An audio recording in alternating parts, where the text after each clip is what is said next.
नमस्कार दोस्तों, smart YouTube study में आपका स्वागत है। मैं चंद्र प्रकाश एक बार फिर लेकर आया हूँ न्यू वीडियो 12th का biology, human health and disease. अब हम ऐसा वीडियो बनाने जा रहा हूँ जिसमें आप घर बैठे ऑफलाइन कोचिंग जैसा फीलिंग करेंगे। यानी कि अभी तक जो आप स्टडी कर रहे थे, लग रहा था यूट्यूब पर मैं ऐसे ही वीडियो देख रहा हूं, लेकिन मैं अब जो भी वीडियो बनाने जा रहा हूं वह आपको ऑफलाइन जैसा फीलिंग कराएगा। यानी कि इसमें आप लिख भी सकते हैं और मेरा वीडियो को सुन भी सकते हैं, दोनों काम कर सकते हैं। ऑफलाइन में जैसे होता है वैसे होगा। मैं सारी बातें बोर्ड पर लिख भी दूंगा, आप कॉपी कलम लेके बैठिए और सारी चीजें नोट करते जाइए। और 12th का बायोलॉजी का जो भी सिलेबस है आपका, जो भी बोर्ड की तैयारी कर रहे हैं, वो सारे बोर्ड के लिए आपको इसमें मटेरियल रहेगा। तो इस प्रकार से मेरा वीडियो देखने से पहले आप कॉपी कलम लेकर के बैठे, ठीक है। तो मैं आपको अब बताने जा रहा हूं ह्यूमन हेल्थ एंड डिजीज के बारे में। चैप्टर 8 है और बहुत ही इंपॉर्टेंट है।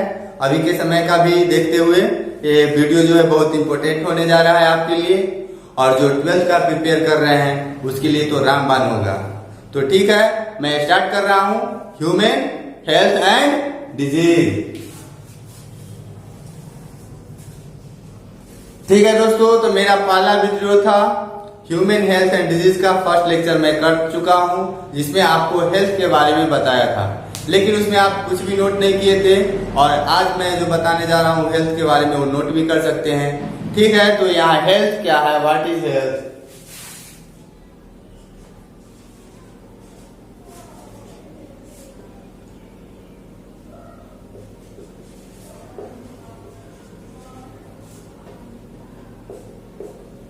तो हम फर्स्ट वीडियो में आपको हेल्थ के डेफिनेशन दिए थे।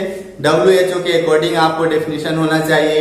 यानी कि WHO एक ऑर्गेनाइजेशन है, संस्था है, विश्व स्वास्थ्य संगठन। वो अपना हेल्थ से संबंधित जो है कुछ एडवर्टाइजरी पूरा वर्ल्ड को देते हैं। तो ठीक है, तो हेल्थ क्या है? तो दोस्तों, स्वास्थ्य हम उसी को कहते हैं जिसमें किसी भी प्रकार का रोग न हो, किसी भी प्रकार का शारीरिक प्रॉब्लम न हो, तो वैसे व्यक्ति को हम लोग हेल्थ स्वस्थ व्यक्ति कहते हैं।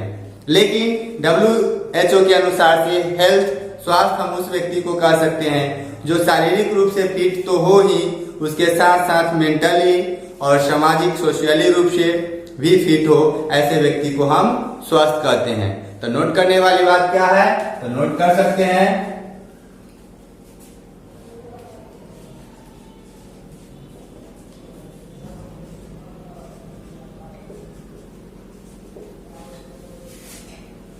ठीक है, तो हम स्वस्थ उस व्यक्ति को कहा जाता है जो शारीरिक, सामाजिक और मानसिक रूप से स्वस्थ हो। अर्थात a healthy person is who that physically, socially and mentally fit. तो हम वैसे व्यक्ति को हम स्वस्थ कर सकते हैं। अच्छा ठीक है, अब नया टॉपिक आ जाता है जो इस प्रकार से फिट ना हो तो उसे क्या कहें। यानी कि जो फिजिकली, मेंटली या सोशली रूप से फिट ना हो उसे हम फिट नहीं का अनफिट कर सकते हैं। यानी कि तब जाकर के जो है आपका एक प्रॉब्लम उत्पन्न होगा, रोग, यानी कि तब उसे हम रोग कह सकते हैं। यानी कि जब किसी कारण से, किसी काउज से आपको कोई समस्या उत्पन्न होती है तो वैसे समस्या को रोग कहा जाता है। तो यहाँ पर फिर से हम रोग के बारे में बताएंगे, यानी कि डिजीज के बारे में बताएंगे। लेकिन उससे पहले मैं आपको बता देता हूं जो एक स्वस्थ रहने के लिए क्या करना चाहिए। यानी कि स्वस्थ, ठीक है। तो स्वस्थ रहने के लिए 3 उपाय है आपके लिए। तो क्या क्या उपाय है, तो स्वस्थ आप कैसे रह सकते हैं, तो इस प्रकार से रह सकते हैं। आप नोट भी इसे कर सकते हैं। कर सकते हैं। स्वस्थ रहने के क्या उपाय है? तो नियमित व्यायाम यानी कि टेक एक्सरसाइज एवरी डे या रेगुलरली। सेकेंड है संतुलित भोजन यानी कि बैलेंस डाइट आपको डेली खाना है। बैलेंस संतुलित भोजन करने का मतलब है आपको खाने में वो सारे पोषक तत्व होना चाहिए जो आपको जरूरी है, बॉडी को डेली रिक्वायर है। इस प्रकार से प्रोटीन, वसा, ये सब कार्बोहाइड्रेट का जो है कंटेंट जितना जरूरी है उतना आपको लेना है। तो सभी प्रकार के भोजन खाएंगे, हरे साग सब्जी खाएंगे, दाल खाएंगे, दूध पिएंगे, तो इस प्रकार से आपको बैलेंस डाइट कहलाएगा। तो उसके बाद है साफ सफाई। सबसे ज्यादा दोस्तों स्वस्थ रहने के लिए सबसे इम्पोर्टेंट चीज होता है साफ सफाई। यदि आप साफ सफाई में रहते हो तो बहुत सारी बीमारी से बच सकते हो, क्योंकि आपके आसपास से बहुत सारे पैथोजेंस रहते हैं आपके हाथ में, पैर में या कहीं भी। तो खाना पीना खाने से पहले आपको साफ सफाई करना है। उसके बाद आपको घर को भी साफ रखना है ताकि घर में जो है हानिकारक मक्खी मच्छर ये सब उत्पन्न न हो सके। तो इस प्रकार से 3 आप नोट कर सकते हो। क्या क्या नोट कर सकते हो? नियमित व्यायाम, संतुलित भोजन और साफ सफाई, ये स्वस्थ रहने के उपाय है।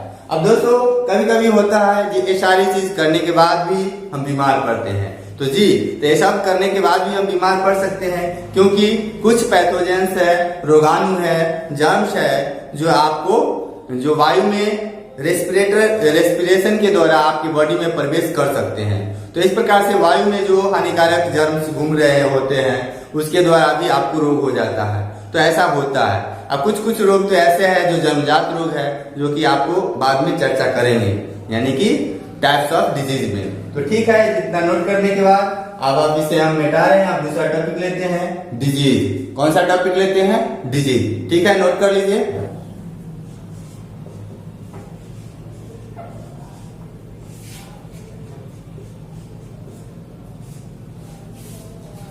चलिए, तो अब आपको बताने जा रहे हैं रोग, डिजीज। डिजीज क्या है? What is disease? हम ऐसे भी जो पढ़े लिखे नहीं भी है वो जानते हैं रोग के बारे में, कुछ सिम्टम्स जानते हैं, लक्षण जानते हैं, जो देख करके जान जाते हैं इसे ये प्रॉब्लम है। ठीक है, तो हम कुछ रोग के बारे में पहले से परिचित है और बेटर तरीका से हम अब परिचित होने जा रहे हैं। तो हम रोग हम किस व्यक्ति को कह सकते हैं? रोग हम किसे कह सकते हैं? तो whenever any parts of the body does not function normally, यानी कि जब आपका शरीर का कोई भी हिस्सा सामान्य रूप से काम नहीं करता हो तो उसे हम रोग कह सकते हैं। और physically of any organs does not normal is called disease. इस प्रकार से हम इसको रिटन में भी लिख सकते हैं। क्या लिख सकते हैं? तो ठीक है, आप यहाँ डिजीज रोग क्या है इसके बारे में नोट कीजिए। जब शरीर का कोई पार्ट सामान्य रूप से काम नहीं करे तो उसे हम डिजीज कह सकते हैं, रोग कह सकते हैं। दूसरा, जब शरीर का कोई ऑर्गन सामान्य न हो, यानी कि कोई अंग हमारा है जैसे हृदय है, फेफड़ा है, लंग्स है, लीवर है, ये सब सामान्य न हो तो भी उसे हम क्या करते हैं? रोग करते हैं। उसके कारण से हमें प्रॉब्लम हो सकती है, तो इसीलिए हम उसे रोग में गिनती करेंगे। ठीक है, तो अब जो है इसको इंग्लिश में भी आप नोट कर सकते हैं।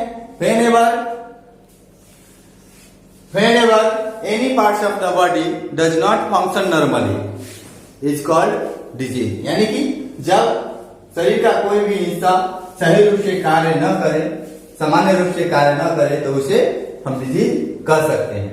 या physiology of any organ is not normal, तो इसे भी हम क्या कर सकते हैं? रोग कर सकते हैं। यानी कि शरीर का अंग यदि सामान्य न हो तो इसे हम रोग कर सकते हैं, क्योंकि जब शरीर का अंग सामान्य नहीं रहेगा तो आपका शरीर जो है सही रूप से काम नहीं करेगा। वह अंग सही रूप से काम नहीं करेगा तो आपकी शरीर में जो है समस्याएं होगी, दर्द होगा या कुछ भी हो सकता है। तो इस प्रकार से हमें इसे रोग कहेंगे। रोग के बारे में आप बिल्कुल नहीं समझ गए होंगे। तो अब चलते हैं कि रोग को कैसे पहचानते हैं।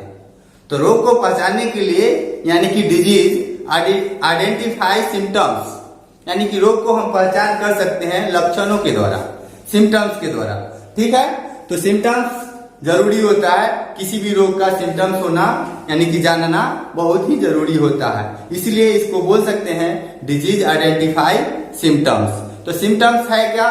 तो सिम्टम्स है the character which indicate a disease, the character which indicate a disease is called symptoms. ठीक है, तो यहाँ पर हम रिटन में भी लिख लेते हैं सिम्टम्स क्या है, व्हाट इज सिम्टम्स। ठीक है, चलिए तो आपको हम सिम्टम्स बता रहे हैं रिटन में। आप कैसे परीक्षा में लिख सकते हैं किसी रोग का सिम्टम्स क्या होता है, व्हाट इज सिम्टम्स, लक्षण क्या।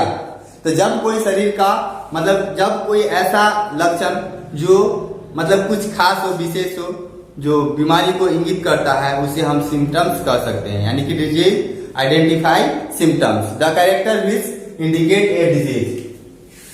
तो यहां पर हम फर्स्ट पॉइंट लिखेंगे,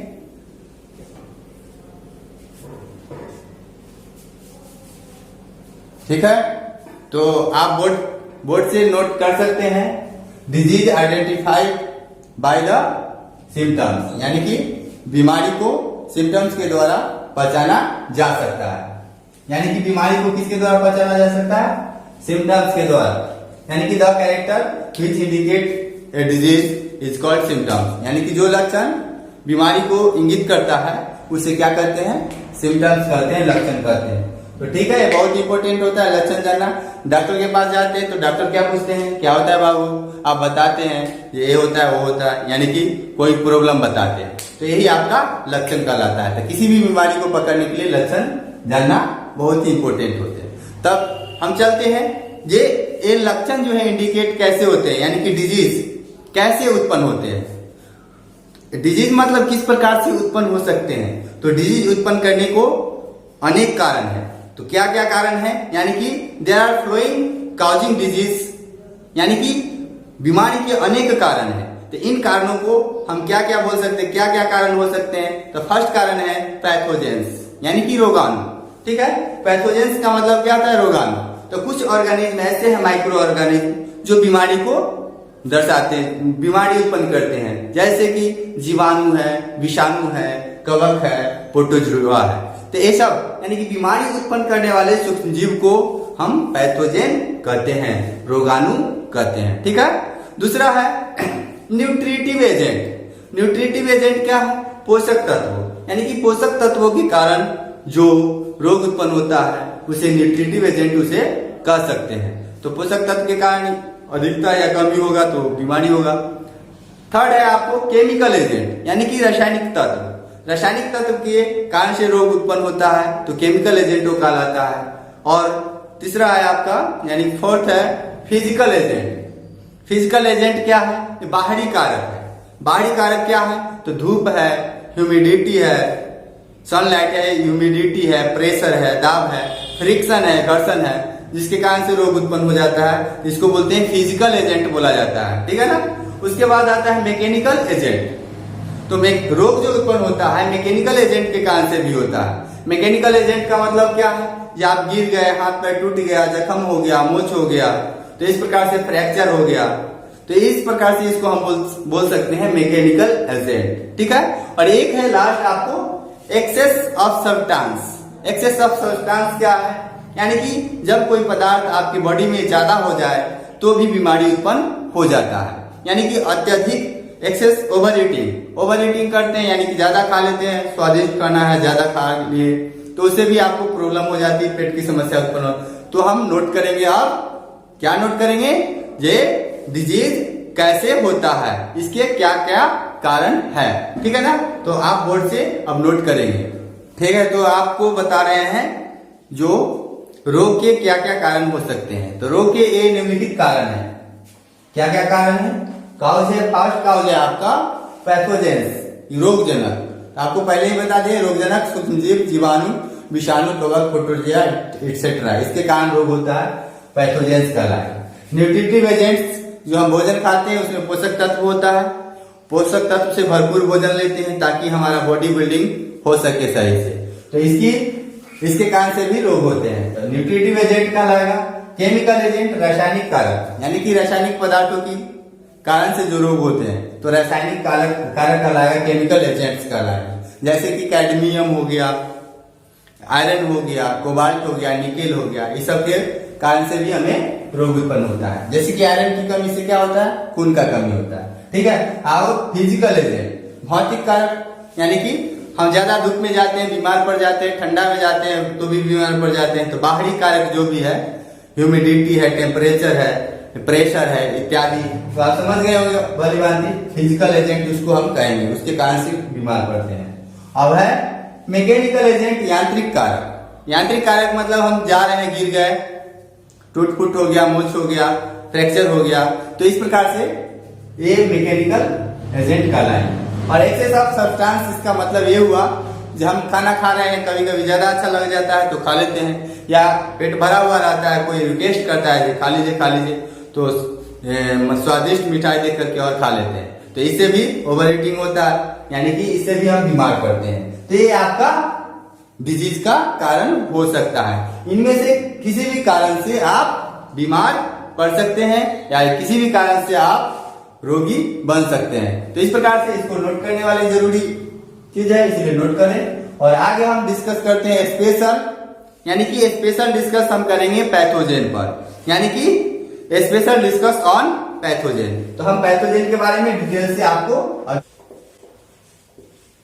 ठीक है दोस्तों। तो यहाँ पर देखते हैं डिटेल में पैथोजेंस क्या है। तो organism which cause disease is called pathogens, यानी कि जो जीव रोग उत्पन्न कर सकते हैं उसे क्या कहते हैं, रोगाणु कह सकते हैं, रोगजनक कह सकते हैं। तो इस प्रकार से वो पैथोजेन कहलाता है। तो पैथोजेन में क्या क्या एग्जाम्पल हो सकता है, तो जीवाणु हो सकते हैं, क्या हो सकते हैं, जीवाणु, विषाणु, प्रोटोजोआ,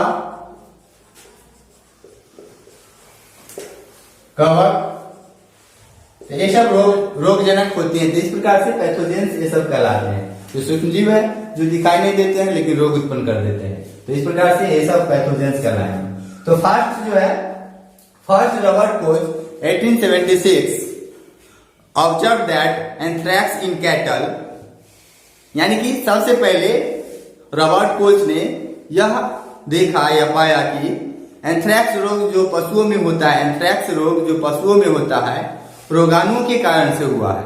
इस प्रकार से रॉबर्ट कोच को जो है रोगाणु विज्ञान का पिता भी बाद में कहा जाता है। इस प्रकार से हम कह सकते हैं कि in this way Robert Koch proposed germ theory of disease. इस प्रकार से रॉबर्ट कोच ने रोगाणु का एक थ्योरी दिया, तो इसी को बोलते हैं जर्म थ्योरी ऑफ डिजीज, यानी कि रोग के रोगाणु का थ्योरी दिया किसने, रॉबर्ट कोच ने। इसको एक पॉइंट जो है परीक्षा में पूछने लायक है। तो Robert Koch proposed germ theory of disease. तो इस प्रकार से आप जान गए हैं कि पैथोजेंस क्या है और इसका टोटल डिटेल जान गए हैं। अब हम बताने जा रहे हैं cause and types of disease, यानी कि रोग के प्रकार और कारण, यानी कि रोग कितने प्रकार से होते हैं और उसके क्या क्या कारण है। तो इसको भी आप नोट कर सकते हैं कॉपी में, क्योंकि आप ऑफलाइन मेथड से ऑनलाइन पढ़ाई कर रहे हैं, ठीक है ना। तो फिर है आप नोट कर लीजिए। तो अब हम बताने जा रहे हैं cause and types of disease, यानी कि हम रोग के प्रकार और उसके कारणों के बारे में जानेंगे। यानी कि हम शॉर्ट मेथड से जितने भी प्रकार के रोग हैं वो सभी को हम बोर्ड पर बताने जा रहे हैं। आप नोट भी कर सकते हैं और कलम कॉपी लेकर ही बैठना है, क्योंकि मेरा जो ये पढ़ाई है ऑफलाइन मेथड से ऑनलाइन पढ़ाई, जी हाँ, ऑफलाइन मेथड से ऑनलाइन पढ़ाई, यानी कि ऑनलाइन पढ़ के भी आप कॉपी कलम से ऑफलाइन जैसा लिख सकते हैं, ठीक है ना। तो दो टाइप्स का डिजीज होता है। कितने टाइप्स का डिजीज होते हैं, दो टाइप्स के। तो एक होते हैं जन्मजात रोग, जिसको कॉन्जेनाइटल डिजीज कहते हैं, और एक होता है उपार्जित रोग, इसको एक्वायर्ड डिजीज कहते हैं, ठीक है।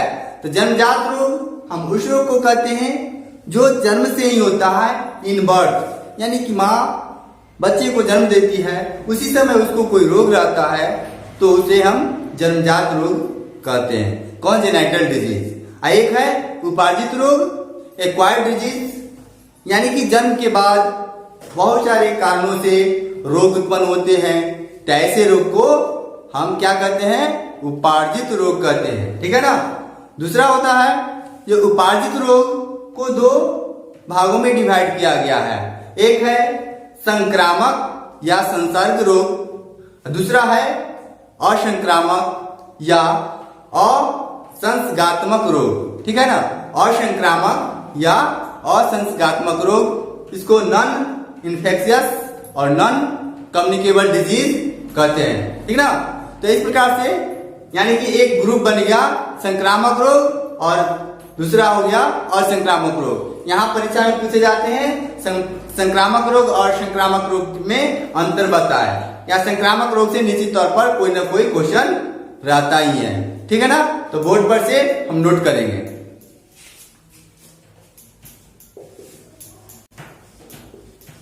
ठीक है, तो आप यहाँ डिजीज को दो कैटेगरी में डिवाइड कर सकते हैं। पहला जन्मजात रोग और दूसरा उपार्जित रोग। तो ये हो गया आपका जन्मजात रोग, कॉन्जेनाइटल डिजीज इसको कहते हैं। काउज क्या है, इसका कारण क्या है, तो यह जन्म से ही रहता है, तो वही उसका कारण हो गया। उपार्जित रोग एक्वायर्ड डिजीज, इसका काउज क्या है, इसका कारण क्या है यह रोग होने का, यह जन्मोपरांत होता है, यानी कि जन्म के बाद उत्पन्न रोग है। यानी कि जन्म के बाद बहुत सारे रीजन है जिसके कारण से होते हैं।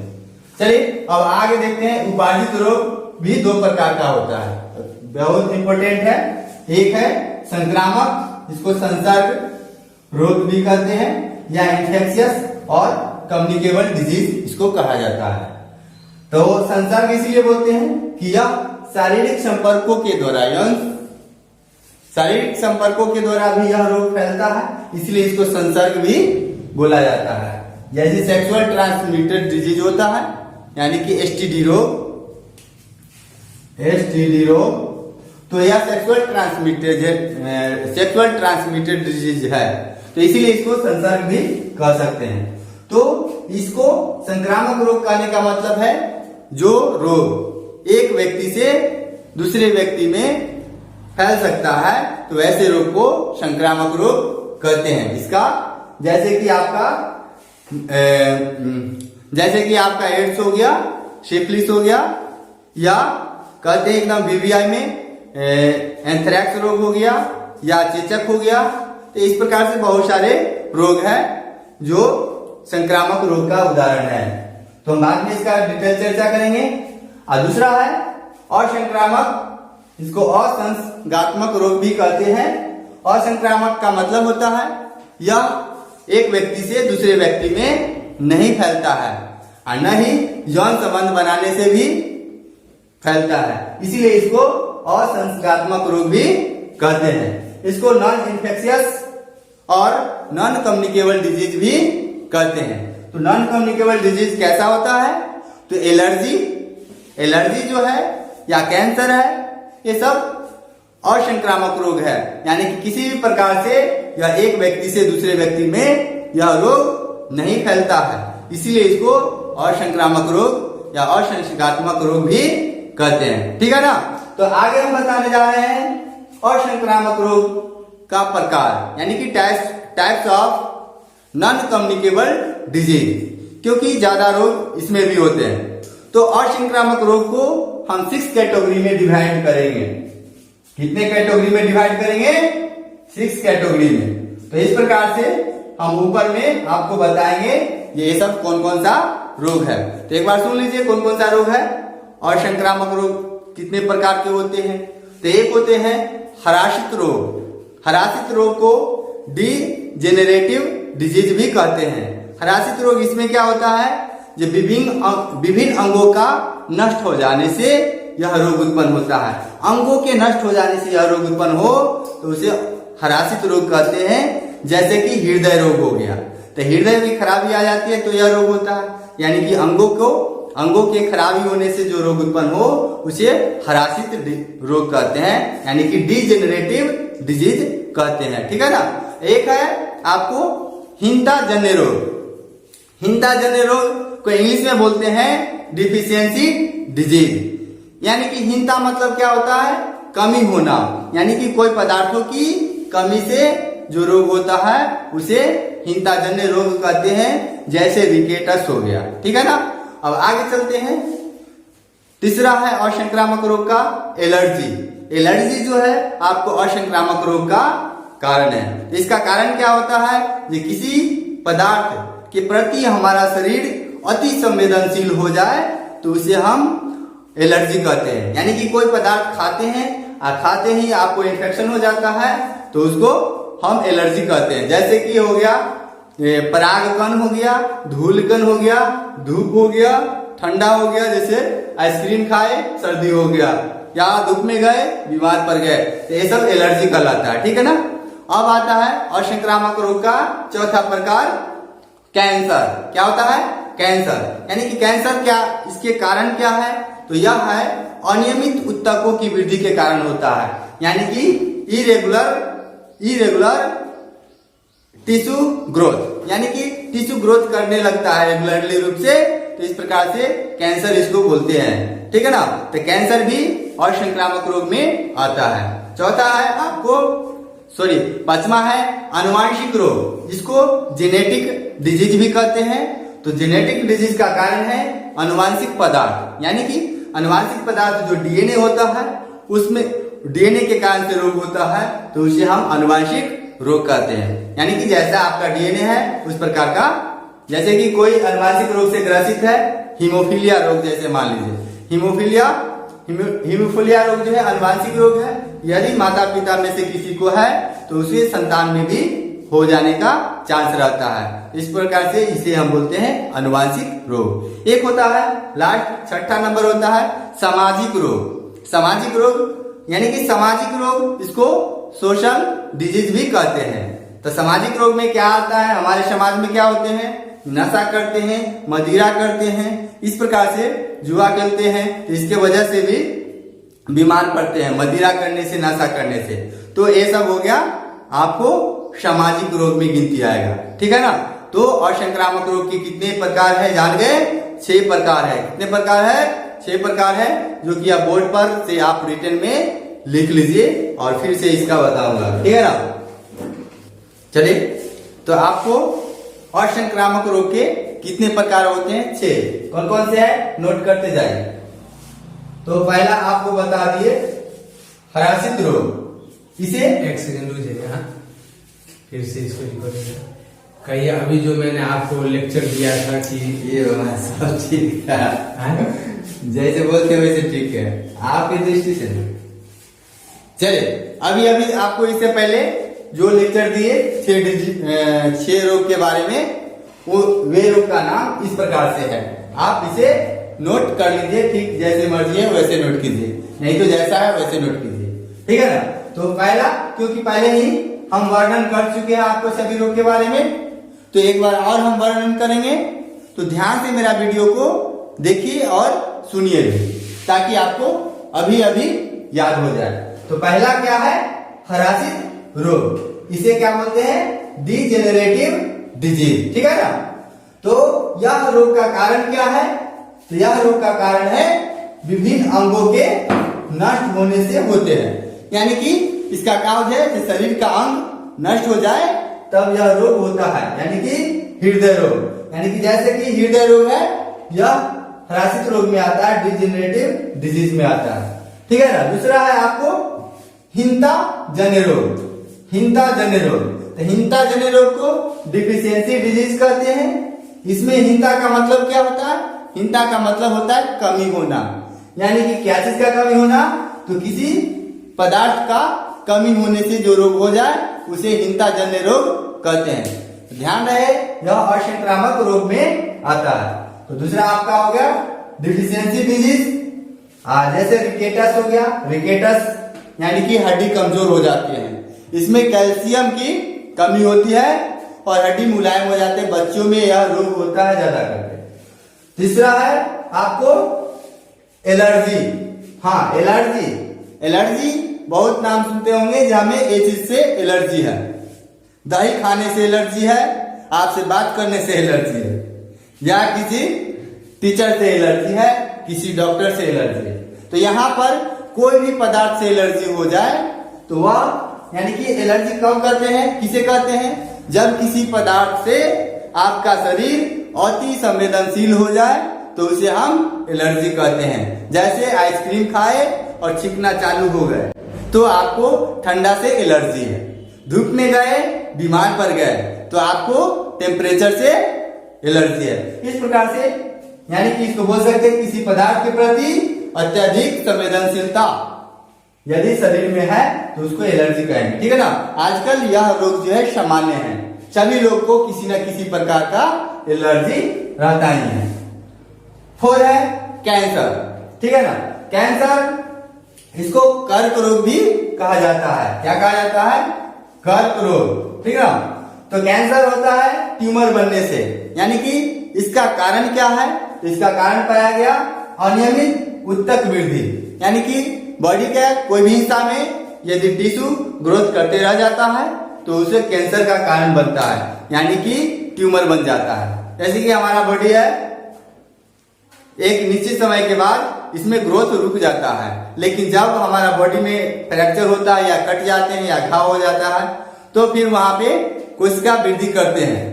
लेकिन अन्यथा जब हम स्वस्थ रहते हैं तो नए कोशिका का निर्माण मृत कोशिका की जगह ही होता है, अन्यथा नहीं होता है। और जब नए कोशिका का निर्माण लगातार होते रह जाए तब उसको हम कैंसर कहेंगे, ठीक है ना। यानी कि नया कोशिका का निर्माण कब होता है? जब पुराने कोशिका मृत होते हैं तब होता है, तो ठीक है ना। तो कोई कोशिका में लगातार विभाजन होते रह जाए तो उसे कैंसर में बोला जाता है, ठीक है। अब आता है 5वां अनुवांशिक रोग, जेनेटिक डिजीज। काज क्या है इसका? अनुवांशिक कारण, यानी कि डीएनए। आपके डीएनए के कारण से जो पूर्वजों का रोग थे वह आपके अगली पीढ़ी में आ गया तो उसको अनुवांशिक रोग कहते हैं, ठीक है ना। तो मधुमेह, कुष्ठ रोग, ये सब जो है अनुवांशिक रोग में गिनती आता है, ठीक है ना। सामाजिक रोग, सोशल डिजीज। सोशल डिजीज क्या है? तो हमारे समाज में नशा करने से या कोई मदिरा पीने से, नशाखोरी करने से या किसी प्रकार की लत लग जाए तो उसके कारण से जो रोग उत्पन्न होते हैं उसे क्या कहते हैं? सामाजिक रोग कहते हैं, ठीक है ना। तो ये आपका रोग का टोटल प्रकार है। इतने प्रकार के बारे में पढ़ना है और विशेष फोकस अब हम अगला क्लास में करेंगे संक्रामक और असंक्रामक रोग से आप क्या समझते हैं, इसमें अंतर बताएं, यानी कि difference between communicable disease and non communicable disease के बारे में। तो आज हम थोड़ा सा बता देते हैं और अगली एपिसोड जो होगा मेरा खास कर इसी पर होगा। कम्युनिकेबल डिजीज किसको कहते हैं? यानी कि जब रोग एक व्यक्ति से दूसरे व्यक्ति में संचालित हो। और दूसरा असंक्रामक रोग किसे कहते हैं? जब रोग का संचारण एक व्यक्ति से दूसरे व्यक्ति में किसी भी माध्यम से न हो तो उसे असंक्रामक रोग कहते हैं। नमस्कार, मेरा अगला लेक्चर देखना न भूलें और मेरा यदि वीडियो अच्छा लगे तो चैनल सब्सक्राइब, शेयर और बेल बटन दबाना न भूलें ताकि आपको कोई भी नया वीडियो का संदेश आपके मोबाइल पर चल जाएगा, ठीक है ना। थैंक यू, धन्यवाद।